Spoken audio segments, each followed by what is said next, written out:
Hello everyone, hope you are well on this Tuesday afternoon. I just wanted to bring some news to you on my way home from work. Just stopped here. It's like 75 degrees and sunny here. Amazing.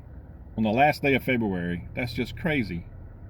Anyway, we have a major nation in this world that is on the verge of collapse. We have another derailment. Yes, another one in Florida. I'll go into that a little bit. And I have a verse to share with you, so stay tuned for that.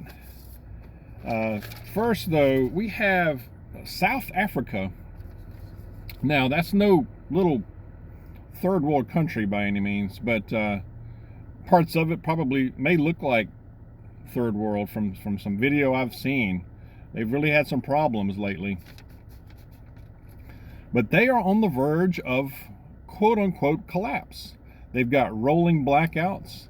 They've got warnings of total grid failure, and that this could lead to mass rioting on a scale of a civil war. Now, I know they had a lot of looting and they had a lot of problems. I think that was about a year or so ago. That might have been a couple of years ago. Where they really, in some of their major cities, were on the verge of collapse then. But this sounds like it's nationwide. But yeah, the power grid on the verge of a total breakdown. You've got Western embassies, Western countries, including the United States. The embassies are advising their citizens that are there in South Africa to stock up on several days of food and water, and to be on high alert during extended blackouts that are sweeping that country. Now, these blackouts aren't just a couple of hours. They're saying that they could go up to 12 hours. And the danger, the warning is that it could go longer than that. They're advising citizens to stockpile food and water for at least several days. Shoot, I would go way beyond that if at all possible. If you're there, if you're living there. I know we have at least one. I think we have two or three pretty regular viewers to this channel that live in South Africa. And if you are, or if you're there, chime in the comments and let us know what you're experiencing and what's going on there. We would certainly appreciate it. Now, again, this is no small country. This is a country of 60 million people. And they are under a national state of disaster. Again, rolling blackouts lasting up to 12 hours. The longer blackouts, they say the government is telling the people that that can affect water availability. I guess so. Internet connection, so communication systems, fuel availability, security systems, food supply. Yeah, I guess so. They are warning that homes could be targeted. Yep. And then they gave an example of, the traffic lights are out. They're out extended period of time. They are seeing smash and grab robberies, crimes. I think we have that here without power outages. We have smash and grabs here. Can you imagine this happening in a major United States city? Now, I forget the year. I want to say it was in the 70s, where we had I think it was about a 48-hour, it might have been longer, a 48-hour blackout. Parts of New York City, or most of it, had a blackout. And they got through it fine, overall, of course. But nowadays, I think that would be a little different. I really do. Can you imagine a 12-hour blackout in New York City, or any major city for that matter? Atlanta? Good Lord. Lord have mercy. Talk about smash and grab crimes. No telling what else. But this is South Africa, and it makes me wonder. I mean, my next reaction to this is, who's next? And if it can happen in a major country, I know you can say, dog, well, that's over, that's way over, other side of the world, basically. Well, and they could say that won't happen here. Well, think again. Who is next? What country will it be European? Will it be another African nation? It could be parts of the United States. I think even a 12-hour, even a day, 2 days, like I said, if that happened, if we had a 72-hour blackout here, I wouldn't want to be in a large city, or not even in a big suburban area for that matter. I wouldn't. So prepare. Let's continue to pray, of course, pray and prepare for loss of electricity, y'all.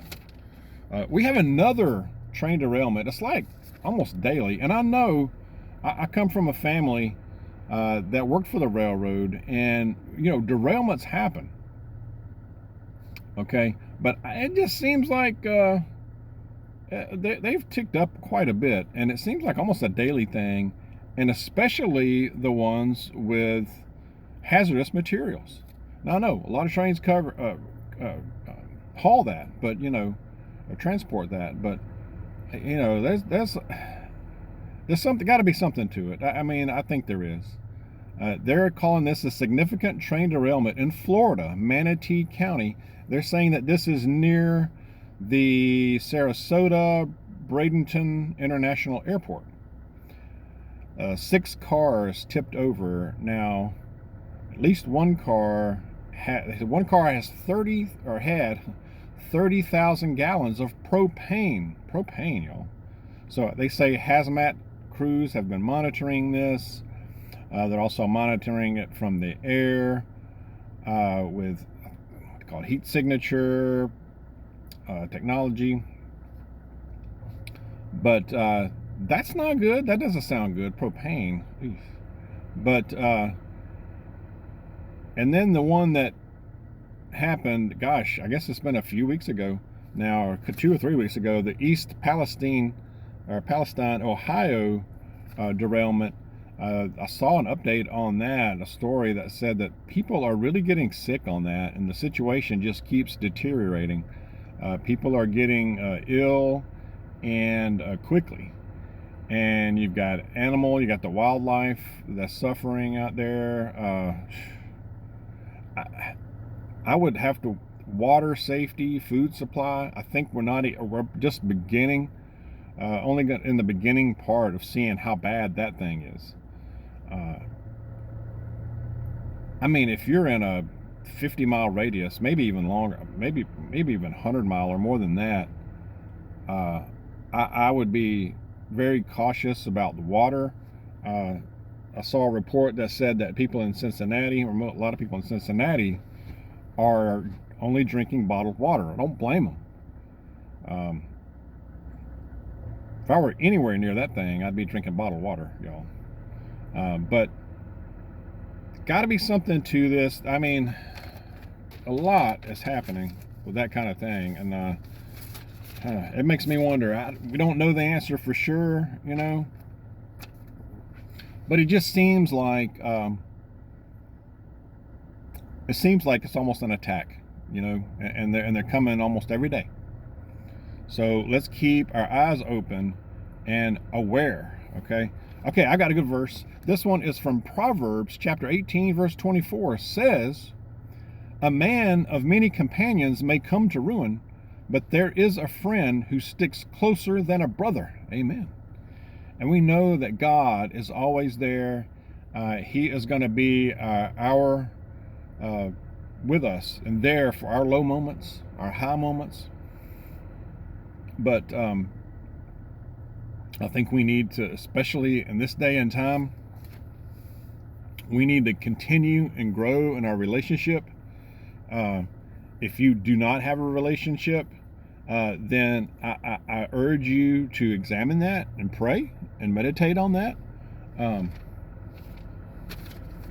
I've said before, even if you're not a Christian, I'm glad you watch this channel. Please continue. You're welcome here. But please consider that. If you have questions, ask them in the comments. Put the questions down there. We are not afraid of questions. Okay.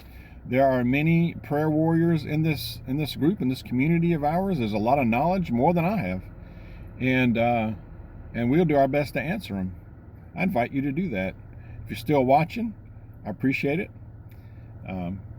Again, let's stay aware. Let's keep in prayer. Be safe. God bless you.